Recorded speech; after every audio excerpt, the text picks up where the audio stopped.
జనరల్‌గా quarter allot అయిన టైంలో వాళ్ళు పెయింట్ వేసి మనకి హ్యాండ్ ఓవర్ చేయాలి. బట్ కొన్ని సందర్భాల్లో అలా అవ్వదు. మనమే అప్పుడు మన ఓన్ మనీతో పెయింట్ వేయించుకోవాలి. మన ఓన్ మనీతో వేయించుకుంటున్నాం కదా అని మనకు నచ్చిన కలర్ అయితే అస్సలు పెయింట్ చేయకూడదు.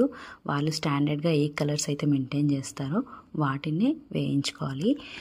అలా కాదని డిఫరెంట్ కలర్ వేయించితే మళ్ళా మనం వెకేట్ చేసేటప్పుడు ఒరిజినల్ కలర్‌ని పెయింట్ చేసి వాళ్ళకి హ్యాండ్ ఓవర్ చేయాలి. పోస్టింగ్ అంటేనే పెద్ద హెడేక్ అండి బాబు. ఫ్రీక్వెంట్గా పోస్టింగ్స్ ఫేస్ చేసే వాళ్ళకి మాత్రమే ఆ ప్రాబ్లమ్స్ అర్థమవుతాయి. ప్యాకింగ్లో నాకు తెలిసిన కొన్ని టిప్స్ అయితే మీతో షేర్ చేస్తాను.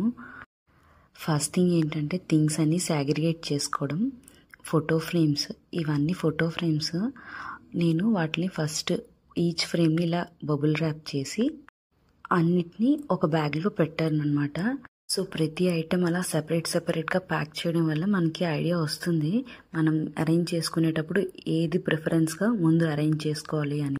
ఫర్ ఎగ్జాంపుల్ ఈ కవర్లో ఉన్నవన్నీ flower vases and decorative items. ఇవి నేను లాస్ట్లో అరేంజ్ చేస్తాను. ఇలా సెపరేట్గా పెట్టుకోవడం వల్ల ఏది ఫస్ట్ అరేంజ్ చేసుకోవాలో నాకు ఒక ఐడియా ఉంటుంది. వీడియో లెంత్ ఎక్కువ అవుతుంది. నెక్స్ట్ వీడియోలో ఇంకొన్ని టిప్స్ షేర్ చేస్తా.